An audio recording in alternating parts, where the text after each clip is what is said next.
And power of health.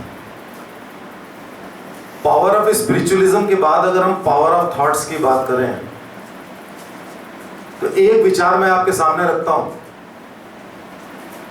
जो दैनिक दिनचर्या में हम लोगों के सामने आता है, और ये दैनिक दिनचर्या के माध्यम से जो विचार आते हैं उनको मैं शेयर करता हूं। एक विचार है, हम में से ज्यादातर लोगों की आदत होती है मना करने की, प्रतिबंध लगाने की, बैन करने की। आज मैं आपको यह बताता हूं कि ये जो मना करना, प्रतिबंध लगाना और बैन करना, इससे हम कितना नुकसान करते हैं। हम अपनी आने वाली पीढ़ियों का नुकसान करते हैं, हम एक गलत समाज का निर्माण करते हैं, अनजाने में बहुत कुछ गलत कर जाते हैं। हम में से ज्यादातर लोग बचपन से सुनते आए हैं, ये ना करो, वो ना करो। एक मैं उदाहरण देता हूं। एक बार एक स्कूल के पास से लोग गुजर रहे थे और उस स्कूल की खिड़की के ऊपर एक बोर्ड लगा हुआ था कि इस खिड़की के अंदर झांकना मना है। और उधर से एक लाइन भी जा रही थी जिसमें बच्चे भी थे, बड़े भी थे, बहुत सारे लोग थे। जैसे ही वो बोर्ड पढ़ते कि इस खिड़की के अंदर झांकना मना है, तो क्या होता कि हर बच्चा उसमें झांकने की कोशिश करता। बच्चा निकल जाता झांक करके, उसमें कुछ नहीं होता था। उसके बाद जब बड़ा निकलता था, उसकी भी कोशिश रहती थी झांकने की। सैकड़ों हजारों लोग निकल जाते, लेकिन उनकी यही एक तमन्ना रहती कि ऐसा क्या है इस खिड़की में जो झांकना मना है, मैं झांकूंगा। कुछ लोग ऐसे होते हैं जो अनुशासन प्रिय होते हैं, तो उनके मन में होता था कि नहीं भाई, लिखा हुआ है तो अनुशासन प्रिय है, तो यार बच्चों को क्या बताएंगे। तो वो निकल तो जाते थे, लेकिन धीमे से फिर वापस आते थे और वापस आके फिर झांकते थे कि देखें यार क्या है, कोई देख तो नहीं रहा है मुझे। फिर झांकते थे। कुछ और लोग थे जो थोड़े से कायर होते हैं कि नहीं यार, लिखा है तो अनुशासन भी है, तो यार देखना नहीं है यार, कुछ भी नहीं। वो अपने घर गए, लेकिन घर में उनको हर वक्त विचार में यही आया दिमाग में कि यार वो खिड़की में क्या था जो झांकने को मना लिखा हुआ था। सोते वक्त भी यही ख्याल आया कि उस खिड़की में क्या था। फिर रात में सपना भी आया कि उस खिड़की में ऐसा क्या था जो उसमें लिखा था झांकना मना है। इससे एक ये बात उभर कर सामने आती है कि मानव मस्तिष्क की ये एक टेंडेंसी होती है कि जिस चीज को मना किया जाता है, व्यक्ति उस चीज को सर्वप्रथम करता है, सबसे पहले करता है। और हम यही गलती अपने बच्चों के साथ करते हैं, और जब हम बच्चे थे तो हमारे माता पिता भी यही करते थे कि ये ना करो, और शायद हम वही काम करते थे और हमारे बच्चे भी वही काम कर रहे हैं। फ्रायड का नाम सुना होगा, समाजशास्त्री फ्रायड का नाम सुना होगा। फ्रायड एक पार्क में बैठे थे, एक मां रोती बिलखती आई कि मेरा बच्चा खो गया। बहुत बड़ा पार्क था। तो फ्रायड ने कहा, आप बिल्कुल परेशान ना हो, मैं 2 मिनट में आपका बच्चा ढूंढ दूंगा। तो वो महिला चुप हो गई। उसने कहा, मैंने पूरा पार्क ढूंढ लिया, नहीं मिल रहा बच्चा, आप कैसे ढूंढ देंगे। उसने कहा, 2 मिनट, आप बस केवल इतना बताइए कि आपने उसको कहीं जाने से मना तो नहीं किया था। तो महिला ने याद करते कहा कि मैंने उसको फव्वारे के पास जाने से मना किया था। उसने कहा, जाइए, वहीं बैठा हुआ है। देखिए फ्रायड का कॉन्फिडेंस कि फ्रायड ने कहा, जाइए, वहीं बैठा हुआ है। महिला आश्चर्यचकित थी, यहां खड़े खड़े आप कैसे कह रहे हैं कि वहां बैठा है। महिला भागती हुई गई, वो बच्चा उस मुडेर पे, फव्वारे के मुडेर पे बैठा, फव्वारे का आनंद ले रहा था। ये है साइकोलॉजी, ये है मनोविज्ञान, सिंपल साइकोलॉजी। और ये गलती करके हम एक गलत समाज का निर्माण करते हैं। शराब मत पियो, सिगरेट मत पियो, केवल इतना कहते हैं, उसके आगे नहीं कहते। ये करना बुरी बात है, सिगरेट पीना बुरी बात है, इतना कह देते हैं, इसके आगे नहीं कहते हैं।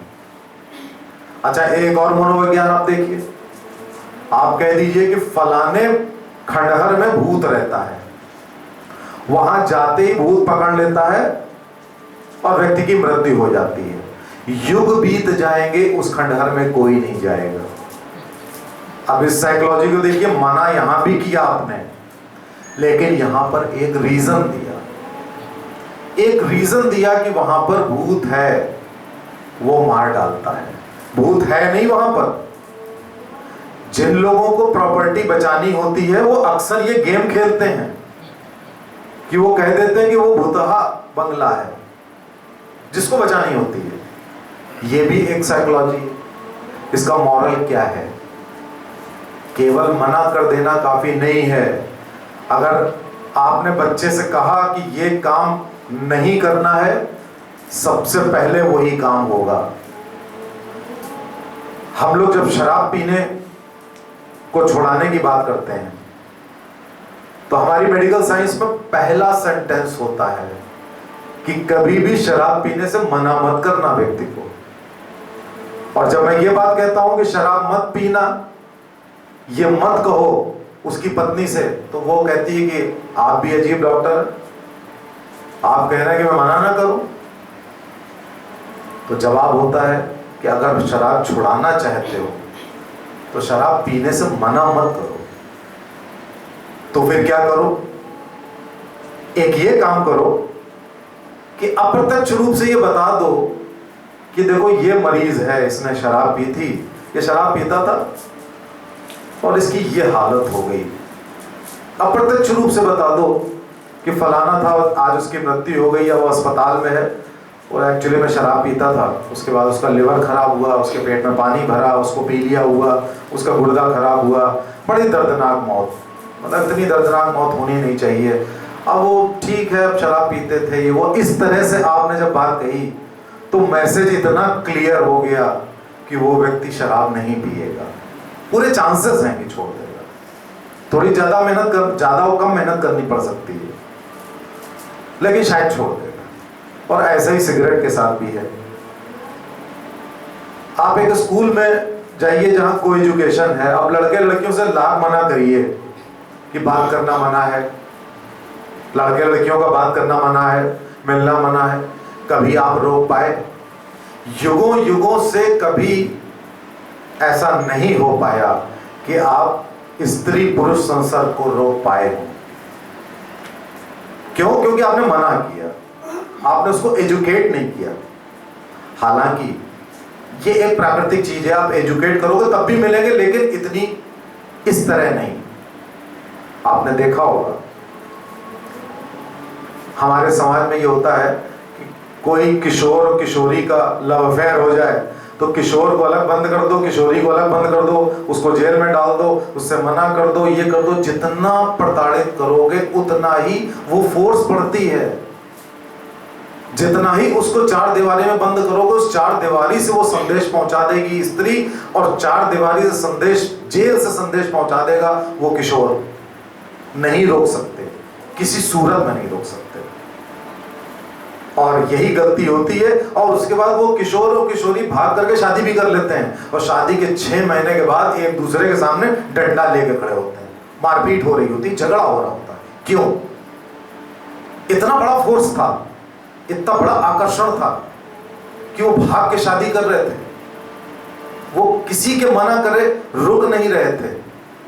और जैसे ही विवाह हुआ 6 महीने के बाद नौबत आ गई लड़ाई झगड़े और तलाक पे। साइकोलॉजी समझनी होगी। प्रतिबंध लगाना हमेशा गलत होता है। अगर आप परिवार को मैनेज करना चाहते हैं, खुद को मैनेज करना चाहते हैं, तो खुद से भी मत कहिए ये मना है। उसके पॉजिटिव और नेगेटिव एस्पेक्ट्स तलाशिए। अपने बच्चों से, समाज से, अपने मित्रों से, अपनी पत्नी से, किसी से मत कहिए कि ये मना है, ये मत करो। एक चीज समझा दीजिए कि ये इस चीज के ये फायदे हैं, ये नुकसान है। Choice is yours. चुपचाप रहिए। मेरे पास कई लोग आए कि उनकी बेटी या बेटा किसी लव अफेयर में था, और वो कुछ ऐसा मामला था जो बड़ा गलत था, और कहने लगे साहब क्या क्या तरकीबें करें, कानूनन बात बता दीजिए, मेडिकल बात बता दीजिए, मां तमाम किस्म की, लेकिन उससे कोई फायदा नहीं। छोड़ दो, बिल्कुल छोड़ दो। चांसेस हैं कि शायद समस्या सुलझ जाए। तुमने प्रतिबंध लगाया तो चांसेस हैं कि समस्या 100% नहीं सुलझेगी, और अगर तुमने छोड़ दिया तो शायद 50% सॉल्व हो जाए। थोड़ा सा उसके नेगेटिव एस्पेक्ट बता दिए तो हो सकता है 80% सॉल्व हो जाए। 10% हो सकता है तब भी सॉल्व ना हो, 10% चांसेस तो रहते हैं। लेकिन जीवन में कुछ भी अगर करना चाहते हो तो प्रतिबंध शब्द से दूर हो जाओ, किसी भी चीज को मना करने से दूर हो जाओ। एक रीजन देना जरूरी होगा, जोर जबरदस्ती करना बंद कर दो। यह खुश रहने का बहुत बड़ा तरीका है। दूसरे को बदल नहीं सकते हो, अगर बदलना चाहते हो तो मना करना बंद कर दो, शायद वो बदल जाए। अपने को भी बदलना है तो मना करना बंद कर दो। बल्कि मनोविज्ञान तो ये तक कहता है कि किसी चीज की अति कर दो, वो चीज छूट जाएगी। लेकिन अति करने में कहीं ऐसा ना हो कि बड़ा नुकसान हो जाए। तो इसलिए ऐसी चीज की अति के लिए सलाह नहीं दी जा सकती कि उसको बिल्कुल आप अति करिए ताकि वो बंद हो जाए, तब तक आपकी बीमारी हो गई, मृत्यु हो गई, या बहुत सामाजिक अड़चन आ गई। लेकिन फिर भी अति फिर भी बेहतर है बजाय प्रतिबंध के। तो जीवन में खुश रहना है तो प्रतिबंध लगाना बंद करिए। Thank you very much.